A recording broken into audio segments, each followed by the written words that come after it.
Salut tout le monde.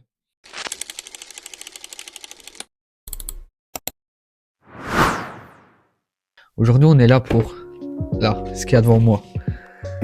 Alors, à la base, je m'étais dit, l'hiver, il y a un creux comme un peu dans toutes les chaînes de ce milieu-là.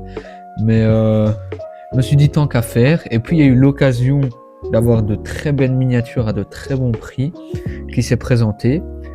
Et je me suis dit tant qu'à faire, aller peut-être en chiner une ou deux et vous les présenter.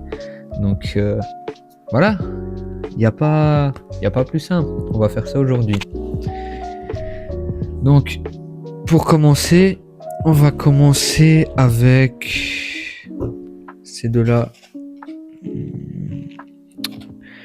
On va les laisser pour la fin. On va commencer avec celle-là. Alors c'est une... je vais vous prendre avec moi. Alors c'est une dosseuse de chez Josquin. Enfin, ça s'appelle un aérateur apparemment. Mais chez moi on appelle ça une dosseuse, ou une herse à prairie. Donc voilà, tout est de l'occasion. Il y a quelques petites pertes de petites pièces mais qui sont minimes par rapport à ce qu'on peut espérer sur de l'occasion. Pardon. Donc là, je vais vous décaler ça.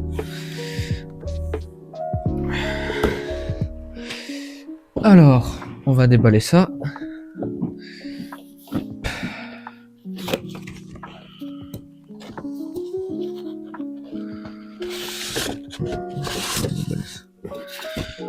Voilà.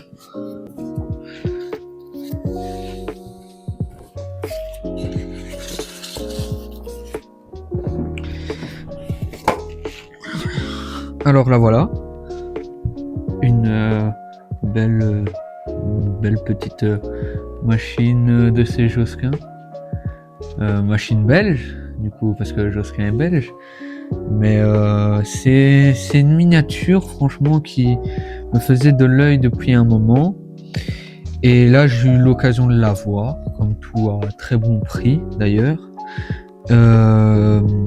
mais voilà, c'est franchement une belle petite machine réaliste, donc très content de ça.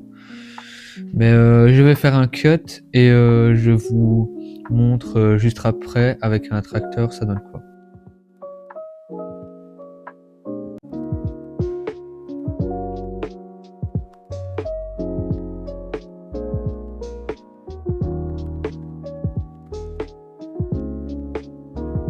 Donc j'ai choisi un petit Renault de ma collection, un 120-54.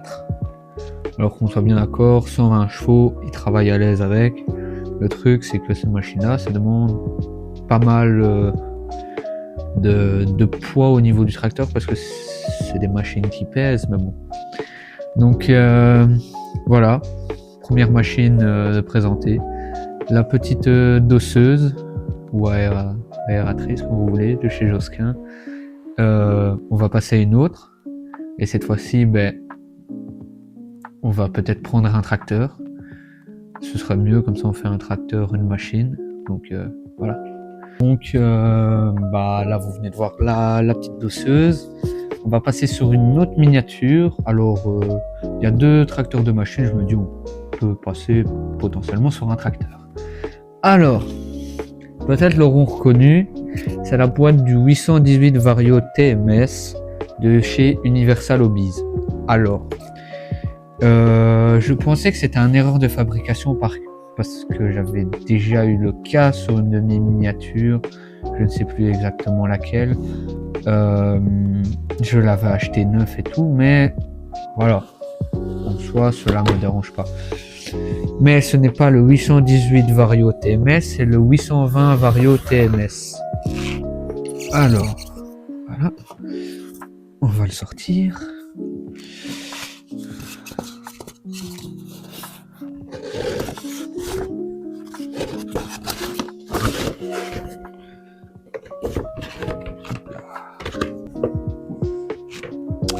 Alors, c'est la toute première génération, ce n'est pas la dernière édition des 800 TMS qu'ils ont fait avec les pneus larges de chez Trelleborg, pardon, et avec le PTG, donc le système de télégonflage qui n'est pas le VarioGrip, mais voilà, c'est un autre système de télégonflage. Ça, c'est la première version de chez Universal Hobbies de la série 800 Vario. Alors, comment dire que la miniature est en super bêta. Il est, voilà, j'ai dit qu'il y avait 2-3 petits trucs. Alors, effectivement, là, il manque une petite pièce qui fait que ça fait ça. Alors, cette petite pièce, je vous la mettrai à l'écran. C'est la plaque où il y a tout l'hydraulique et le troisième point. Alors, si vous avez cette pièce et si vous comptez vous en séparer, moi je suis preneur. Alors, forcément j'habite en Belgique, mais si c'est pas trop loin de chez moi, je peux venir la chercher. Mais à partir d'un certain seuil de kilomètres, je préfère que vous l'envoyiez. Même si les frais de port me coûtent le prix de la pièce, honnêtement, je n'ai pas envie de me taper 100-200 km pour un petit bazar, à part si vous avez d'autres miniatures qui pourraient potentiellement m'intéresser. Mais ça, vous me le dites en DM sur Insta. Alors, moi, c'est pas compliqué. Sur Insta et sur YouTube, c'est le même nom. C'est le-du-bas Paysous. De toute façon, je vous l'écrirai juste là. Et vous venez me DM et vous dites ouais, j'ai ta pièce, si tu es intéressé dans un, vous dites votre prix et tout. Donc voilà. Alors forcément 800 TMS, un modèle qui pour moi est un des mythiques avec le 600 LSA, mais on a la possibilité d'ouvrir là au niveau du radiateur, et alors on peut abaisser le vélo relevage et il est tenu par des vis. Je ne sais pas pourquoi Universal Hobbies avait fait ça à ce moment-là, mais de toute façon je comptais pas enlever la masse. Mais voilà, le tracteur est à part la petite pièce derrière, il est en parfait état, on va se le dire. Mais c'est tout simple. Je vais l'accrocher à une benne ou un truc dans le genre, et je vais vous le montrer sur un diorama que j'ai commencé. Donc voilà sur le diorama. Alors je l'ai accroché à mon tout dernier répondeur que j'ai acheté. Alors si je dis pas de bêtises, c'est le Josquin Tornado. Donc voilà, c'est un diorama que j'ai que j'ai commencé. Donc c'est un champ d'orge, de blé, de ce que vous voulez, c'est une céréale. Mais voilà, alors là, il y a la route et tout, mais c'est pas ce qui nous intéresse. Alors, si on regarde bien, qu'est-ce que je fais? Forcément, il y a la petite pièce qui manque, mais dans l'ensemble, c'est très bien. Voilà quoi. Le tracteur est parfait. Il n'y a pas d'autre mot. Donc voilà. Un peu le petit 800 TMS en vue d'ensemble. Donc voilà. On va passer sur une autre miniature. Donc c'est pas par chez moi qu'on travaille avec du 9 corps, hein. On va se le dire, mais ça fait toujours plaisir d'avoir une belle miniature comme ça. Donc forcément les pieds pour qu'elles tiennent, on peut les bouger. Alors voilà, faut être très délicat parce que attendez, c'est assez spécial quand il tourne. Voilà. Hop. Comme ça. Voilà. Donc comme les autres, je vais la mettre sur le diorama avec un tracteur qui ne paraît pas petit devant, mais bon, j'ai la chance d'en avoir un. Donc j'ai choisi de prendre mon Steiger 600 de chez Kaz pour l'atteler à la grosse charrue. Donc voilà, ça donne ça.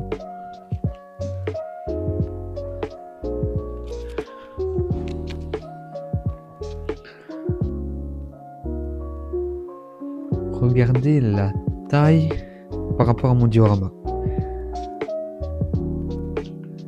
Alors, toute dernière miniature, le John Deere. C'est un peu pour ça que j'avais acheté le lot. Alors, John Deere 6930 Premium, qui lui aussi est la première édition, car ils en ont fait une deuxième édition, si je ne dis pas de bêtises, chez Viking. Alors, oui, j'ai oublié de vous le dire, il est marqué quel type de moteur il a et sa puissance. Celui-là, c'est un 6 cylindres de 150 chevaux. Et sur le Fendt aussi, que lui, c'est un 6 cylindres de 200 chevaux. Alors, on va ouvrir ça. J'ai pris la petite pince à épiler parce qu'on sait ouvrir certaines choses. On va faire ça.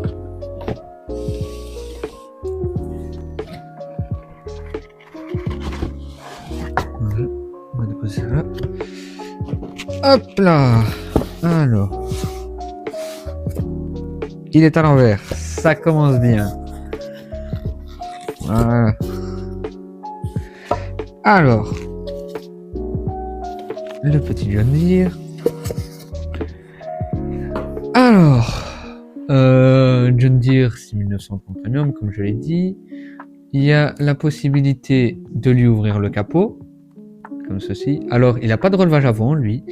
C'est un contrepoids de 1 tonne et 1 tonne 100, je crois, si je dis pas de bêtises, de base, qui est disponible quand vous commandez votre tracteur chez John Deere. Alors, lui, il lui manque la petite attache qui va là. Je vais me rapprocher cette petite attache là. Donc, si vous l'avez aussi, comme pour le Fendt, vous pouvez me contacter sur Insta et je vous répondrai. Alors, sur ce petit John Deere, on a la possibilité de ouvrir et fermer, ouvrir et fermer, on peut dire comme ça, les rétroviseurs. Je crois qu'on sait ouvrir aussi la porte, mais on aura plus simple si on vient directement. Hop, attendez. Je vais ouvrir ça et je vous montre. Alors voilà. On sait ouvrir comme ceci. Je vais ouvrir aussi ça. C'est toutes les possibilités d'ouverture, de vitres, de capot de chez John Deere. On va refermer ça tranquillement.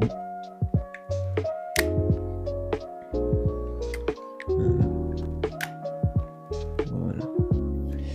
Donc 6930 Premium. Alors comment on voit si c'est un Premium? Bah déjà il est marqué en dessous du 6930, mais c'est grâce à cette bande de phare qui est typique de chez Premium. Et je suis pas grand connaisseur de John Deere, mais je crois aussi il y a certains trucs qui diffèrent dans la cabine.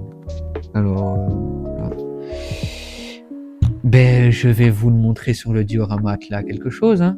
Allez, je fais ça et je vous montre.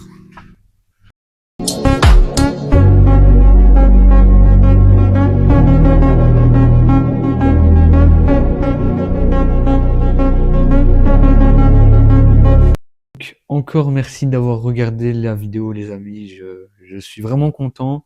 Depuis qu'on a passé le cap des 100 abonnés, ça me fait énormément plaisir, ça me motive encore plus. Donc, comment vous dire que merci. N'hésitez pas à vous abonner, liker, ça me soutient énormément, même si je suis un petit youtubeur. Et je vous dis à la prochaine et je vous laisse sur des plans et des miniatures que j'ai déballé avec vous.